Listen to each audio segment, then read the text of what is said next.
thanks to OPIC and GW for hosting this. My name is Rob Schneider. I work at USAID's Bureau of Innovation and Development Alliances, which is a newly formed unit, but we're a legacy Global Development Alliance. For those familiar with the Global Development Alliance, that's my office. And so actually, to this panel, we're going to talk a little bit about, and I want to leave lots of time for questions. So we will enforce a 5-minute rule on our panelists. We're going to talk about sort of best practices and sort of becoming a little more granular on how you do these public-private partnerships and what are the things that work, what are the things that don't work. We have a variety of, a great set of panelists today that represent both private sector, nonprofits, as well as consulting firms. So folks that have done this a lot. It was whoever asked the question sort of at the end of the last panel. I think it was a great intro. That's exactly the type of questions we're going to get into now. So, without further ado, you have the bios in your books. You can read them as the speakers talk. We're going to start with Bruce. Great. Well, thanks everybody. Thanks for being here. I will try to stick to actually what was described to me as a 3-minute rule. I'll try not to speak too quickly as I do it. And really what I thought I'd do is locate TechnoServe in this conversation. We are a nonprofit, but paradoxically maybe not so much anymore, a nonprofit really focused exclusively on private sector development as our approach to the problems of alleviating poverty. We work on the ground in about 25 countries in Latin America, Africa, and India with a global staff of about 1,000 people, most from the private sector. That's my background. And most people come to TechnoServe with that kind of background or a strong background with a sort of technical skill set that we can use to do the work that we do. And that, namely, is private sector development broadly, but with a specific focus in 2 areas. One is in agricultural value chains, and that is in the countries we're thinking about, try to be very strategic about where the specific opportunities we think by commodity or by sector to really actually get in and across the value chain, make real hands-on interventions to catalyze real commercial viability of those particular sectors, and that might be in cocoa or horticulture or cotton or coffee. And then the other line of business for us is not unrelated, but it's around SME development, entrepreneurship promotion more broadly. It could be in agriculture, agribusiness, but it could be outside of that as well. We run national business plan competitions, business accelerators, trying to intermediate the provision of capital to businesses that have the technical skills to use it, programs for entrepreneurship for women, for youth. And again, there is an overlap between those 2 lines of business. And last year, our programs kind of collectively worked with about 350,000 smallholder farmers, about 2,400 small businesses generating over $200 million in revenue, 60,000 jobs. So we're doing this at a scale we think has impact. But wherever we do, and wherever we do it, one way or another, we are involved in partnering arrangements. And that is never more true than in agricultural value chains, where part of the role we play is trying to orchestrate different interventions. So it may be on the, at the very beginning, the provision of inputs into a particular commodity value chain. How do you think about stimulating commercial activity there? Aggregating farmers into organizations, whether farmer-owned companies or co-ops that can access markets, real viable markets, whether it's actually brokering transactions with buyers and sellers, working with small business owners who have packaging or value-added processing opportunities, working with the government. At almost every step, TechnoServe can help to get in. We may be organizing farmers ourselves, but very often we're doing that with collaboration with partners. Government on the donor side, sometimes, although not that often with other NGOs, and then particularly with private companies, both small companies and multinational companies. And on the small company side, that's bread and butter for us. Multinational, I think we've become very good at, so because we speak the language, I think, of business ourselves, we're very good at sort of being able to frame, I think as Sarah was, or one of the panelists was saying last time around, we're able to sort of have the conversations at a business level that are actually very helpful in catalyzing the kind of partnerships that we need to develop. And those partnerships, either SAP Miller or Cargill or Newmont or Coca-Cola, JP Morgan, Standard Bank, sort of across those kind of business lines, we're able to engage in really, I think, effective ways. Just by way of quick example, I'm talking about a partnership with Coca-Cola in East Africa, where they're launching Minute Maid juices and trying to shorten their own supply chain there for sourcing passion and mango fruit. we're working with about 50,000 mango farmers in Uganda and Kenya, helping them to organize, to actually to meet, kind of with the quality and other standards required to actually provide those kind of inputs into Coca-Cola and their bottlers' own production facilities, working with small businesses engaged in fruit processing. All of that is a way to fix a market that currently is broken in a catalyzing capacity, with support from the Bill and Melinda Gates Foundation and Coca-Cola themselves for investing in their own supply chain. Another sort of example, a different kind of corporate engagement, but partnership is what we work we do with General Mills and Cargill around actually engaging their food scientists, providing technical skills to small businesses in the food processing business in Malawi, Zambia, Tanzania, and with support of USAID, expanding that program further north to Kenya and Ethiopia. And that is, TechnoServe can help the small businesses and things in terms of thinking about business opportunities, but you've got at this point about 2,000 food scientists engaged in these companies and helping them think through actually what are the real skills, actually techniques, approaches to food processing, quality standards for exports, thinking about food distribution and marketing in different ways. So it's a brokerage opportunity. And on the corporate side, it's two things for the companies. One, it's exploring new markets, and two, it is actually on a corporate engagement, on employee engagement with a longer term view, again, towards our longer term business interests. So a couple of sort of snapshots of the kind of work we do, but I hope that we'll have an opportunity in the context of this conversation to talk more broadly about arrangements like that. I would say very quickly, I know I'm talking quickly, in terms of the lessons learned, I think the lessons learned in partnerships in the kind of public-private realm, well, many of those you would take from partnerships in any realm. I'd start by saying, partner when you need to partner and don't partner if you don't need to partner. I mean, I think that we can fall in love with the idea of partnership for its own sake, but every partner you add to an arrangement increases the complexity of that. So be sure you know what you want and why you're setting forth on that program. And in that, consistent with that thinking, be very clear up front in terms of program design, who owns what piece, be specific about actually the incentives each party brings to the table. I think we sometimes lose track of why business is at the table, or why government actually has an interest in being present in that partnership arrangement. Be very specific about that. Again, assigning ownership. Let's not just be thinking about a steering committee that generally and daily and collectively has responsibility for overall program management. Who owns it? Ultimately, it's the kind of proverbial question entrepreneurs ask themselves: who is losing sleep around the success of this program? And that person or that entity ought to be identifiable. And this is public-private partnerships, true in any partnership. I think something unique about public-private partnerships is being explicit about the fact that, guess what, there's subsidy involved in galvanizing what is otherwise a commercial market opportunity. But there is subsidy in that arrangement. If government's at the table, if TechnoServe, frankly, is at the table, we're trying to take public funds or donor funds and use them in a catalyzing way to galvanize real commercial activity. But let's be clear about the role for subsidy in that arrangement, and let's be clear about when it ends. Because our goal in these instances is actually to leave behind real viable commercial undertakings. And I think, it's Einstein or one of his ilk who said, in another context, make it as simple as possible, but no simpler. And I think that's true for partnering kinds of arrangements. And the final thing I would just say, we have to and ultimately think about the beneficiaries of these public-private partnering arrangements as partners themselves. And to the extent that we're incorporating them into program design and into execution, that just goes that much further to helping to guarantee the kind of results that we're looking for. Great.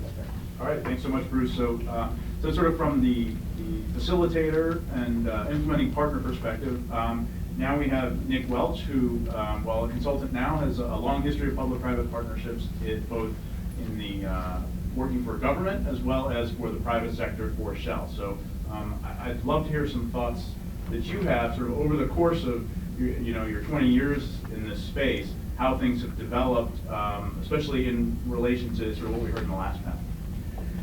Yeah, right, thanks. So I would echo quite a lot of what I heard in the last panel. There's clearly still a room for philanthropy, but what I've observed, particularly looking at the way companies companies outside of the US with a non-US base as well as US base have developed in this area, and it's worth noting that a lot more companies from emerging economies are active in this area as well. Let's not forget that. There's definitely been a move from philanthropy to a more strategic approach that's tied, this is from a company perspective, I think particularly, tied to particular business issues, license to operate issues, and I think a growing recognition that partnership is a solution in certain circumstances. So I agree with what you were just saying there, it's not the solution to everything. And I think there's quite a difference between, you can in a press release call something a partnership, but in fact if it's actually around cutting a check, which is a perfectly legitimate thing to do, if that's all it is, it's not necessarily a partnership. You might present it as such, but it not necessarily is. And I think companies have gone from that and saying, here's what we're going to do without much consultation, to being responsive to somebody asking for something, not necessarily something that's rational other than for the demander, to much more of a collaborative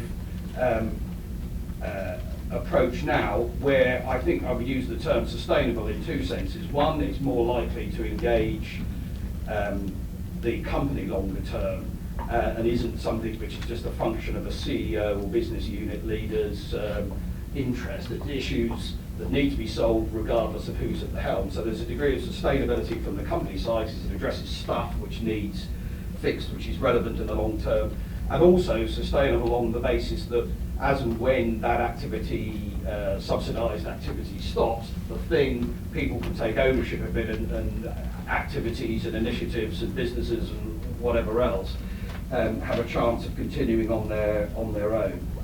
I think there's a growing focus, and I'm obviously speaking largely from looking at an extractive company, but one that provides energy services as well, but also looking more broadly.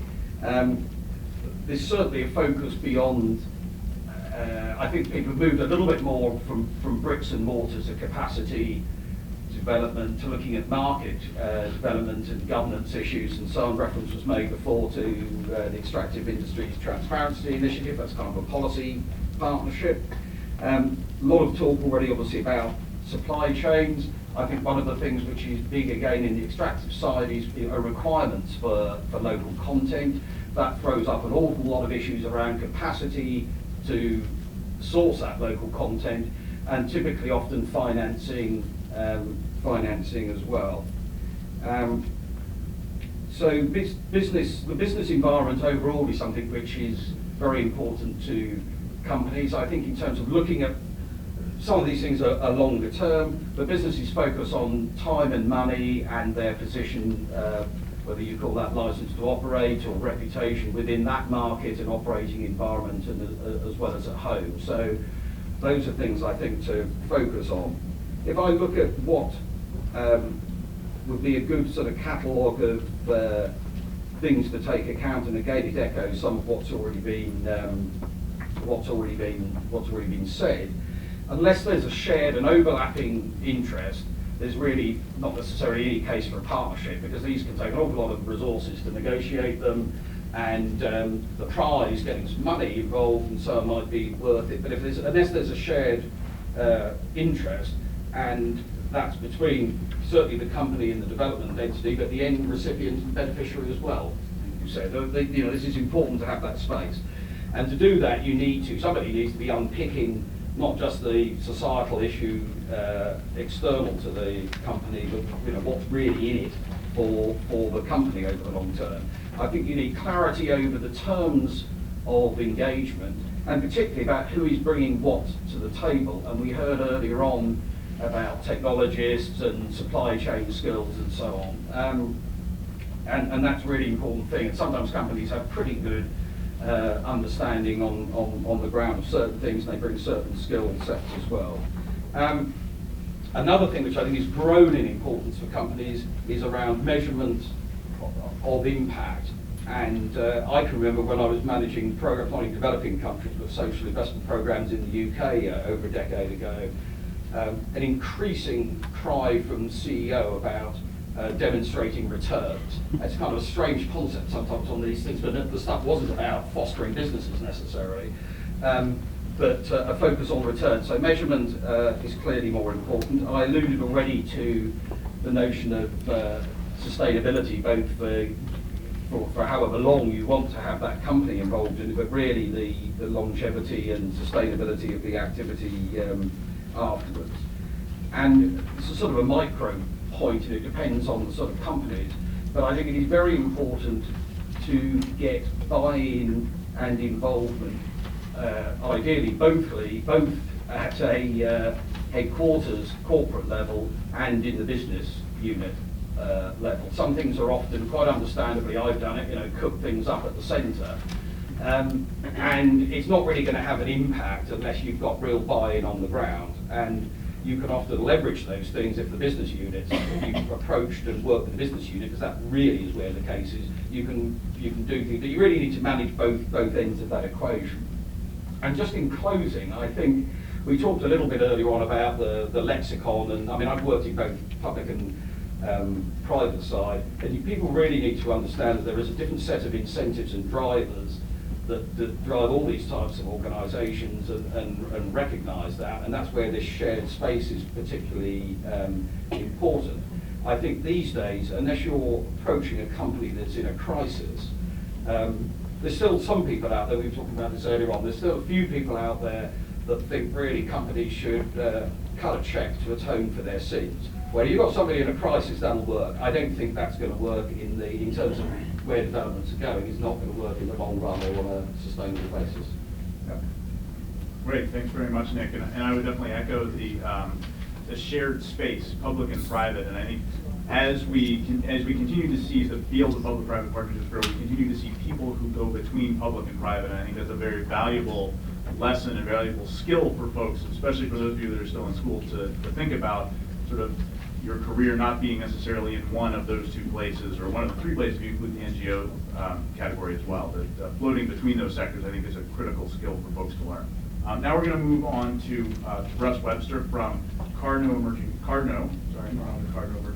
Well, actually, we are Cardno Emerging Markets, Okay. but not Cardno Emerging Markets Group. All right, thank you. So we're going to move to Russ, who's going to give us sort of the perspective from the consulting side that consults both with public and private clients, and he's going to do a very brief presentation. Yeah, while I'm getting ready to dazzle you with a few pictures, I just want to say how happy I am and honored I am to be here with this group today. I've been a development guy for 30 years, not always in a suit, but sometimes the occasion is appropriate for one. And what really excites me about this topic as it's evolved over the years is that we can actually bring some of the development approaches and methodologies and tools that we've learned over the many decades that USAID has been around and other donors, and bring them to a venue where you've got one person with a pocketbook and skin in the game. And there is a tremendously changing landscape of global development that I've observed over the past 10 years or so, wherein now we have an opportunity, because of international companies having some awareness around not only the CSR side, but truly the economic benefit side, of looking at bringing those beneficiary groups that we've worked with traditionally into the marketplace. And for those of you who are looking at this either as a medium-term or longer-term career, this is the space to be in. And a lot of what we've heard from USAID recently recognizes that. So I find it very, very exciting place to be in. So thanks very much. Yeah, it's not turning on. Sorry. Okay, so well, there you go. I'll wing it. Cardno, I belong to a company called Cardno. I run one division of Cardno called Cardno Emerging Markets USA. Cardno is a global group of 26 companies with about 180 offices around the world, and our headquarters is in Australia. We are consulting professionals providing services in such things as engineering, environmental, social, and economic development. We have about 4,600 employees worldwide, plus hundreds of others that are working on projects around the world. And we serve, as Rob alluded to, we serve commercial clients, federal, state, local governments, international donors as well. So some of our clients in the donor side include obviously USAID, World Bank, IFC, and DFID, and EU, and many others. Public-private partnerships has been part of our set of services for about 20 years. And we've completed work in about 36 countries. Now, as consulting professionals, our job is to help bring the parties together. We do a lot of design work on a variety of public-private partnerships. But our goal really as consulting professionals is to bring our development knowledge to the table to help companies, local communities, non-governmental organizations, donors like USAID, GDA, come together around a set of development objectives that will meet those parties' interests. For example, we've done some work for the Millennium MCC in helping them prepare a toolkit for private sector investment to encourage other local businesses to get involved in their compact agreements, which you're probably all familiar with. We worked with South Africa's Department of Public Enterprises to design a concession strategy to introduce private participation in a USAID-funded port development project. Since 1999, we've been working pretty closely with DFID as their principal contractor in the partnership sphere, and we've managed 4 challenge funds. For those of you who are familiar with one of the major development models of DFID, they put together challenge funds that are essentially there to attract private monies, and we've managed 4 major challenge funds for them that have targeted the private sector. We are currently, we also do work, in addition to managing contracts, we do manage a couple of cooperative agreements, and one of those is with CDC, scaling up health-focused alliances in numerous countries. Health public-private partnerships have actually been probably our largest sector that we've been involved in. Related to that, in Uganda, we're working with 95 Ugandan companies to help them enhance health services for their employees, their families, and for the communities where they work. And to date, with that project, which is currently still ongoing, we've been able to leverage more than $3 million in Ugandan company contributions. I had some kind of cool pictures, but let me just see that talked a little bit about some of the key things that we've learned, but let me see if I can just talk it through. We do have, I think, Keelan, is that on the, do we have our packets of information available? We have some packets of information that one of the sheets included, I think is really interesting. It's a listing of the public-private partnerships we've been involved in over the past couple of years, and you'll see some major companies which you recognize, some minor companies which you don't, some major donors that you recognize. But what have we learned from all of this? Well, I wanted to talk about five key points that we think are important for us to consider as we're shaping a partnership. One of them is contribute more than money. Money's obviously a key factor, but if the partnership can be shaped so that the stakeholders are there for a common purpose, creating sort of a partnership atmosphere where they're committed to a cause and they're willing to bring in some other resources, perhaps non-monetary, to that cause, that creates a more successful alliance between those parties. The second is it's really important to govern the partnership. Now, like any business, you need to have a board of directors or a governing board that's going to be able to stand back and take a look at where you're going, take a look at your priorities, take a look at your funding, and give you some counsel as to whether or not they think you are on the right road. And that should be people from inside the alliance or partnership, but also bring in some outsiders to give you the good governance dimension to what you're doing. I think it's important, and this is a truism, I think, from the development sphere in general. You need to respect and try to benefit from the differences of the parties who are coming to the table. I did a lot of work in an area called implementing policy change.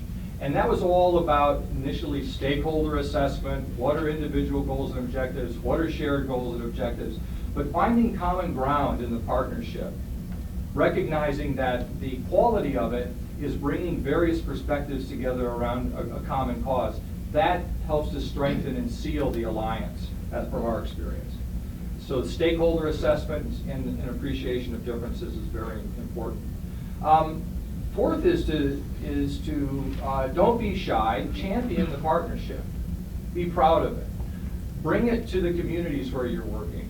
We had an interesting experience with BG Tunisia, and we were advising them on what they could do locally in the communities where their operations had set up. What could they do locally to encourage people in those communities to come and benefit from their presence? So what we did is that we helped them structure an alliance, a partnership with local banks and local universities and training institutions, so that they offered training in entrepreneurship, they offered some financing to local small businesses. They, instead of trying to mask what they were doing, in fact, the interesting thing in this case is that the citizens were complaining about the sound coming from the operations. And so instead of trying to mask that or cover it up, they said, we're here, we're operating, but we're going to do what we can for the community. So you have to champion the partnership, and if it's something you're proud of, make it known to many people. That will increase your chances of success. The last point that we've learned is that partnerships typically exist for sometimes a time-bound period with a particular objective. But if the group of key stakeholders involved in that partnership can start to think a little bit more broadly to say, hey, we have a little enterprise going here where we've got our private sector involved, we've got public sector, we have NGOs, we've got local government. That in and of itself, bringing a group as diverse as that together in and of itself is something that should really be celebrated. And we found that in working with these groups, they have a dynamic and an energy that can really go beyond the immediate focus of their activities. And you should allow that to nurture itself and cultivate it a little bit, because that then adds more to the sense of solidarity around the various partnerships. That's really all I wanted to say. And of course, we've got more materials if you want to see more specifically about the things that we do, and I'm happy to try and fill people in later during questions and answers. Great, thanks Russ, thanks for those 5 points. I think that's a good base for us to sort of start some of the question and answers coming up soon. So, and I think it's fascinating for me to listen as a government representative to folks that deal with both the private sector as well as donors and NGOs, and there are a lot of the same points that we echo in our trainings for our implementers and for our foreign service officers. So at least we know we're at least partially on the right track there. We're all on the wrong track. Or we're all on the wrong track together. At least we'll all end up in the same place. So do we think we have a presentation? We do not. We do not have a presentation, so Phil's going to have to wing it. Our last sort of panelist is an entrepreneur, so I think the full gamut of different types of folks that would be involved in partnerships. Phil Villers from GrainPro is going to share with us a little bit of a unique concept that he has, and so I'm going to finish things up with sort of something to get you thinking for the question period. Good afternoon. And talking about making you think, use your imagination for the PowerPoint you will not see. But there are a handful of copies there for those of you who actually like to look. So let me, as you put it very nicely, wing it. What I want to talk to you about is a novel franchise-based public-private partnership, which we believe has already had and will have a major social impact. And it's part of the effort to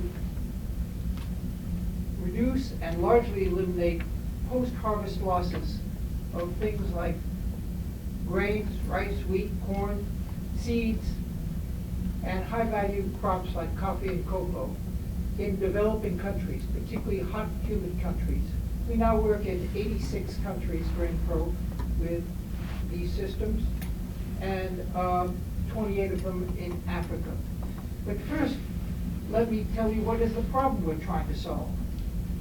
To quote Robert Zellick, the president of the World Bank, in a letter of this August, he said, the World Bank recognizes that post-harvest loss reduction should become one of the medium-term pillars of investment in agriculture. It's a long overdue realization, because the low-hanging fruit of the value food chain is in fact post-harvest losses, post-harvest and losses in storage, which in hot, humid climates, as documented in this summer's World Bank report, frequently in such crops as maize, reach 20 to 25%. In addition, there's a major public health hazard associated with storage in humid climates.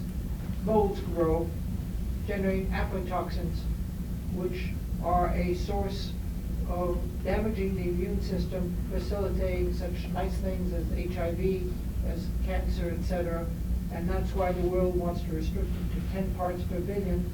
But in fact, recent studies have shown that 40% of the goods, of the dry goods in African markets exceed that permissible level. So that's the problem. And this hermetic or airtight technology is actually a very simple idea. Imagine if I took a plastic bag and, God forbid it, put it over your head and held the edges. You know what would happen? Well, that's how the principle on which hermetic storage works. If you have an airtight storage made out of flexible plastics, ranging from the liner to a man-carried bag, 120 pounds, to giant 1,000-ton containers, the principle is always the same. Let the insects and other microorganisms do the work. The oxygen level will come down to an unbreathable, typically 3%. The carbon dioxide will go up. Goodbye insects. And molds, which produce the aflatoxins, need oxygen and they need moisture, and we deny them both. So no growth in storage, which otherwise can be very explosive. So that is essentially what airtight storage is. And if you could see the slide, you'd see examples from small farmers in Nepal in these 120-pound bags, which they can then carry. They pop inside a normal jute bag, to large-scale use, such as a large warehouse in Rwanda storing thousands of tons of corn, to an outdoor application also in Rwanda for seeds, and then cash crop applications such as coffee and cocoa. These are the techniques that reduce post-harvest losses to a fraction of 1% for 1 year storage, and also preserve high-value commodities. But I told you I'd tell you about a novel private-public partnership. There are two started this year in Kenya. The partner is a local company, KPMC. We are convinced that running a local storage operation halfway around the world is not a practical idea, so we want a local partner. The public partner is USAID, which provided a significant amount of funds to start it up, and the operation is already successful. That is, it's already profitable. What is it? The problem that we're trying to solve here is not just hermetic storage, which works very well, but the grain keep center is bringing the market to the farmer. What do I mean? If you take an area such as the rural areas of Kenya, the roads are almost impassable. The farmer can't get his produce to the market, the small farmer. So what happens? A trader comes along in his pickup truck at the peak of the harvest with a wad of cash and says, "Tell you what I'll do for you." And that's why small farmers remain very poor. The alternative is the grain keep center, where within a radius of typically 15 or 20 kilometers, they bring their bags of grain, usually very few, to the center, get paid the then market value, the peak of the harvest, which is low, and then get a second payment months later when it's sold at a much higher price. Because it's quality checked there, aflatoxin test kits, solar dryer, also included if needed, threshers and other auxiliary equipment where there's an economy of scale. It can be safely stored there, and becomes attractive to large quality buyers. The World Food Program, B4B program being a strong example. And these two centers in Kenya already are profitable. If you could see the slides, you would actually see an important part of it, which is the training function. You want the farmers to be trained to use this technology, which is simple, but nothing is idiot-proof. And so they also have the ability with these centers not only to sell their cash crops at an advantage, but they can also, in their own home or huts, store their crop in an airtight environment, so they don't do what is typically done today. They run out and have to go back on the market and buy what they have. And why do they run out? In no small measure because they can't safely store. With hermetic storage, they can. So that is, in essence, what this innovative technology is. We're partnering with a lot of NGOs and contractors. One of our partners is represented by Bruce here, TechnoServe, a wonderful partner. And we believe that the Grain Keep Center is an idea whose time has come as a way of bringing the market to the farmer, providing safe storage, providing aggregation, and therefore having a major impact on farm income. We think 30% is a very reasonable growth goal for increase, and helping to feed the hungry world. This is why GrainPro, which prides itself in being a green, not only for-profit company, considers that the social purpose we're serving is terribly important, and public-private partnerships, of which we consider the Grain Keep Center a replicable model, is an important manifestation. And I'm terribly sorry that you will have difficulty visualizing unless you take one of the copies that is there, but that's the best we can do. Great, well, thanks very much, Bill. As sort of in the enviable spot of being the last on the panel, I get to have the last word. And let me give you just very briefly before we go out to questions, kind of what USAID's perspective is on sort of public-private partnerships and what we've learned and what we can do kind of in this area. I think a lot of it has been represented by the different organizations you see here. And one of the things we've learned is, and I guess we can erase this part of the tape, that USAID doesn't necessarily know what those innovations are, but what we want to do is foster availability and windows for organizations to approach us. One of the first ways we did this was through our Global Development Alliance, where USAID puts up resources and other private sector organizations put up resources to do a joint project together. Over the last few years, we've developed a couple of new types of innovations that are something called the Development Innovation Ventures, which is sort of like a philanthropic equity fund, where USAID can't take equity, but we can provide grants to promising organizations. And I don't know, Phil, if you got yours through the DIV, but that's exactly the type of organization. Not yet, but we look forward to the future. That's exactly the type of organization that we're looking to fund, is those that are too small to be able to put up those resources, but we can provide a little catalytic grant financing, whether it's a for-profit, non-profit, any type of institution, whereas in the past, USAID wasn't really able to address that type of market.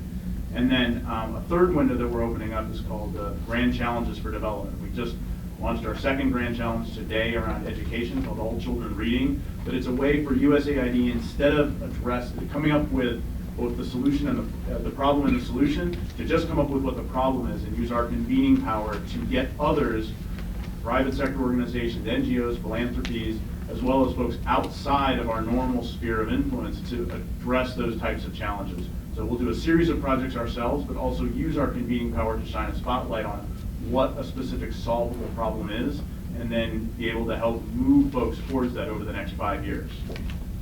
And then finally, what I would say is, in addition to some of the project-based work, Sarah talked about moving from project-based to sort of a holistic relationship with organizations. One of the things that USAID's trying to do is help build the industry. So, for example, we invested money in the IRIS initiative, which was alluded to earlier with the panel this this morning, as well as the Global Impact Investing Rating System. So how do we use our money in catalytic ways to invest in things that others would not, but in order to build an industry that others can then take advantage of? So with that, I think we got about 15 minutes, so well, let's open it up to questions. You already asked one, so I'm going to go way in the back. I didn't ask. I asked a question at lunch. All right. I'll go way in the back. Everybody up front gets to go. That's you, right? Yes, Michael Brown with Tropic Soul. It's a new agribusiness firm. And I myself have worked in the field as chief of party and director of marketing ad. It's interesting, I know TechnoServe, I think, does a great job with its model of engaging indigenous private sector firms. I'm talking specifically about agriculture, agribusiness. But the issue is, as USAID comes along and you provide the funds, we had a short-term partnership for 3 years, and then project ends, and oftentimes in agriculture, it just falters, it falls away. TechnoServe, you're teaming up with General Mills and some other firms, and maybe the other folks on the panel. Do you see transitioning occurring in the international development industry, I call it? What do you foresee in the coming years in these partnerships, that they're going beyond just the project ends and we hope something happens, to making a legacy of sustainable business? Well, I do think you're pointing to an evolution that we've certainly seen accelerate in the last few years, and that is this broader phenomenon that's been remarkable, and that is corporate partners more and more viewing these partnerships themselves not as project-based partnerships, but as investments in new markets, investments in supply chains, and they're very savvy of those corporations, recognizing that in the context of a public-private partnership, you might be able to make that investment earlier than you might otherwise. You might be able to get on the ground in an instance where, you know, the straight-up commercial returns wouldn't justify that investment right now, and you can do it in a way that actually redounds to a broader kind of social agenda that you may have as well. I think the longer-term sustainability of those programs, I mean, here is in that kind of approach, which says, long-term, this is our supply chain. Long-term, this is our employee base. Long-term, this is our supplier network. And to the extent that we can make those investments in a public-private partnership up front, that's terrific. We would hope that those initial investments are of sufficient duration, you know, maybe 2 years, maybe 3 years, maybe 5 years, that actually we can see this through to its real commercial viability, that sort of proverbial flywheel really turning on its own. And I think it is a fact of, I think, donor-based funding that oftentimes it does come in these 3, 4, 5 year kind of cycles, and then that may be the end of it. But I do think that this increasing engagement by corporates with a broader business interest and strategy in mind really does help to maybe mitigate the impact that those relatively shorter funding cycles do have. Let me add something to that very excellent question. Our Greenkeep Centers intended exactly to deal with that question. First, it's owned and operated by a local entrepreneur. It's profitable, and therefore is intended and already is self-sustaining, because there's an enormous market niche which has not been filled, which I call bringing the market to the farmer. In addition to that, at the village level, because you're dealing with a whole bunch of villages, we've come up with a simple concept we call the SSPs, Safe Storage Promoter. You take one farmer in each village, you give him an extra couple of days training, give him a uniform, which is just a cap with SSP on it in the local language, a small stipend, and he becomes, or she, the village advocate for safe storage. And that is intended to last well beyond any particular project and provide a permanent presence in the village to make hermetic storage user-friendly, user-familiar, and widely used. Yeah, just a quick follow-up comment. You know, development practitioners are getting a lot of bad press these days and a lot of criticism for, you know, reaching some of the important goals that we've set out. But it's not all been bad news. But I think the common thread among the things that have been successful in the development arena has been, there have been one or two partners in the enterprise or the undertaking or the project who've got a vested interest. So I think that just like any development undertaking, there's no guarantee that these public-private partnerships will work. But for my money, I would put it into this kind of an undertaking because you do already have some vested interest, and I think it creates the opportunity, a better opportunity for success. All right, David. All right, sure. So I would make a comment to Bruce on, well, to all of you, but on having this limited number of partners at the table. But the topic, I think the panel really should have been labeled U.S. government-funded public-private partnerships, and then in parentheses for development, because you talked about for development, you guys talked about for development, you guys talked about private sector establishment in the business, but without the metrics for development. So at the simplest part, you could have two partners for this topic, USAID and a U.S. business developer improve a product or a service. That would be a GDA, public-private partnership, great. But as soon as you go in-country, the partnership dynamic and the people around the table is automatically increased, because the reason for public-private partnerships is to improve development outcomes, right? So instantly you have public USAID or DOL or Department of State. You have private, whoever the local business is. Then you have local public, which USAID will require you to partner with, who you should partner with, whether you agree with their policy or not, right? And then you have beneficiaries. And then you have the implementing NGO, which until we have a developing country that has a sustainable place where they can implement projects, we will still have a role for a TechnoServe to play that coordinating role. So, and then there's the next trend, and that's the development of national government public-private partnership laws, right? So Zambia, Ghana, Rwanda, Indonesia, South Africa. If you go to Kenya, you want to do an ICT for D project, you've got to talk to the Department of Education's ICT for D team and the Department of Health ICT for D team, and then they're looking at their draft public-private partnerships law. So you got to coordinate with all these different things. So you're really looking at public-public, private-private, social collaboration, not just public-private partnership for development. So I think it's nice to think that we could limit the number of people around the table, but I think the key is when you go to a market for a certain intervention to know who your donor wants you to talk to and who the local government and the local industry will demand you to talk to, and making sure they're at the table at the beginning of the partnership. Otherwise it fails because something pops up and you have a political issue or a donor demand issue. So the question would be, what are you doing on that trend to realize to recognize the reality of who has to be around the table, even if the MOU is not with USAID. There's an MOU with the NGO and USAID, and then an MOU with TechnoServe and General Mills and Cargill, and then General Mills and Cargill have an MOU with the local food processor in Tanzania, right? To recognize that and then to meet the demand of this growing trend of national laws. Yeah, I think the one comment, because I think some of your observations are right on, I would say, I still come back to that, the fewer the better. But to acknowledge that oftentimes fewer is actually still a number of partners, and they may be local governments even, and it may be local governments, maybe the state government. But I think there's an informal piece to this which is as important. And we've been in Ghana for 43 years, been in El Salvador for 38 years. We actually have, our staff are Ghanaian, Ethiopian.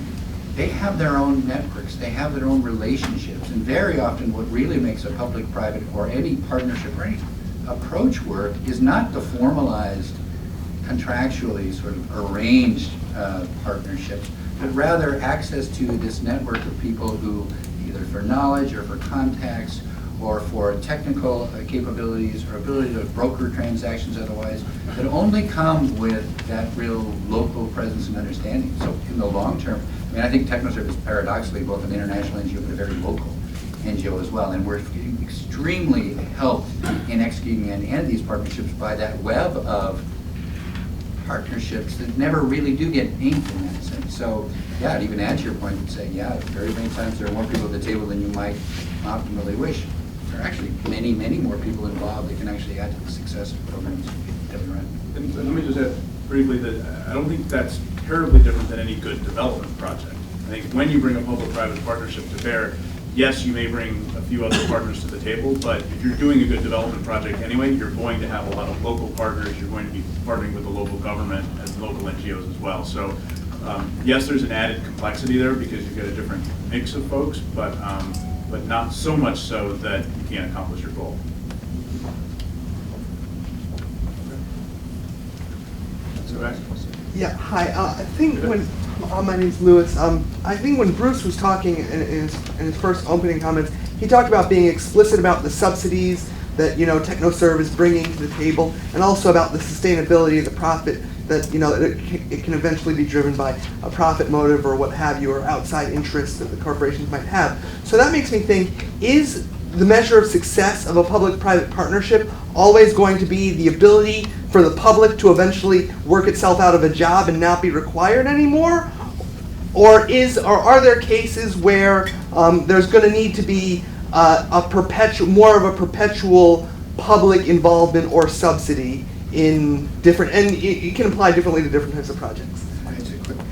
Absolutely. I mean, for TechnoServe, we're in the private sector development business. So ultimately, our measure is going to be the viability of the entities, the private enterprises, the farmer co-ops, the sector that we leave behind. But I think you're very right. I think there's a real role in the provision of public goods to bring private sector expertise and discipline and sets of incentives to bear in that context, understanding that in delivering education or healthcare or the like, ultimately there is going to be an ongoing role, because what you're delivering is a public good and is appropriately the role of public institutions to continue to finance and support those. But to the extent that you can bring some pieces of kind of market discipline to bear, I think that only helps you to deliver those services much more efficiently and scalably. So absolutely, yeah. Yeah, and I would agree. And the only thing I would add is that it's important to identify upfront what your sustainability exit is. It may be a public sector exit, it may be a private sector exit. I think, so that goes to sort of what this panel and the previous panel were talking about, sort of transparency of motivation, transparency of information, so you know where you're going, and that will help you craft the partnership so that everybody has sort of the right incentives aligned. At Grainpro, our view is very simple.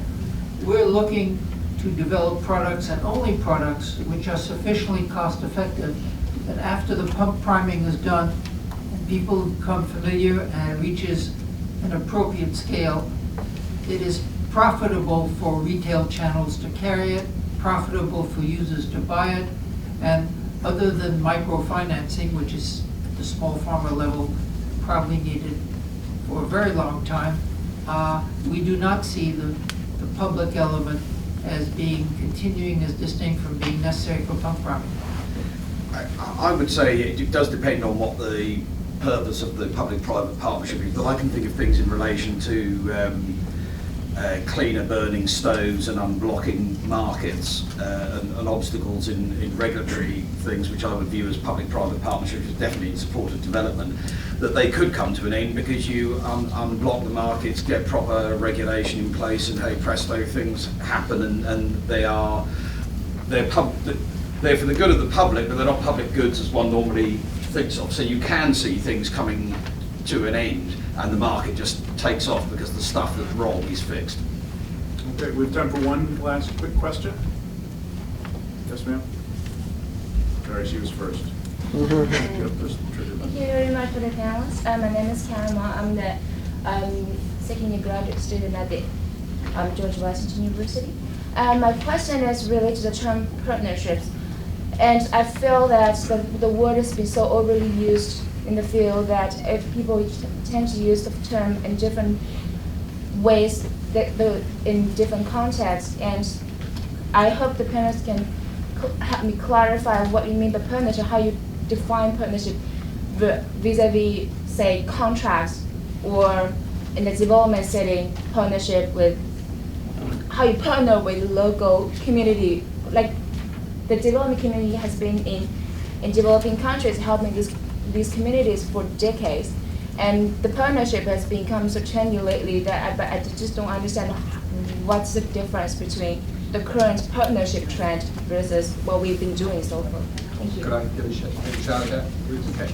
That's a really good question, because I think that oftentimes in development undertakings we come across a term and we make some assumptions about how everybody understands it, and we go forward, and lo and behold, some of the key folks that we were trying to pull along with us have a totally different perspective.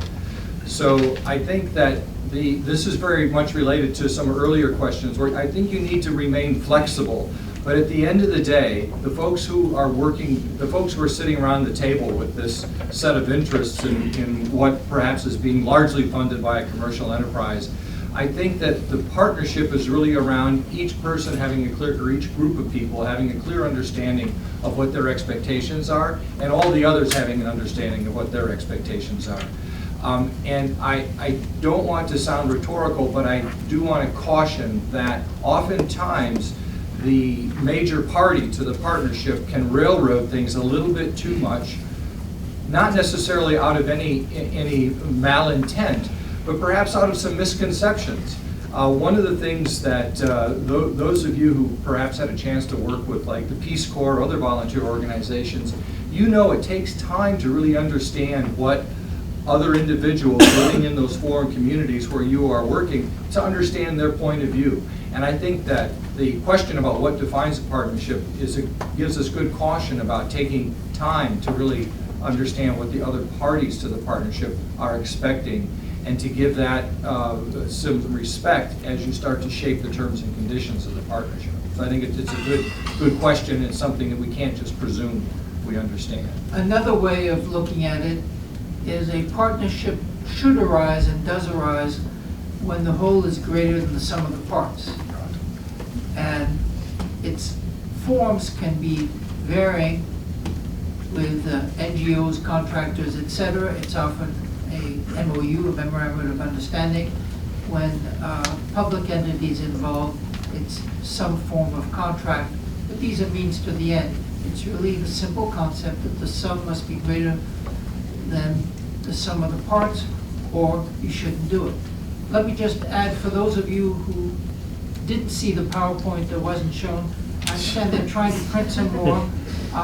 If it doesn't arrive in time, leave me your business cards, but I'm going to have to leave in a few minutes to go to another meeting. My apologies. All right, with that, let's thank the panelists. We appreciate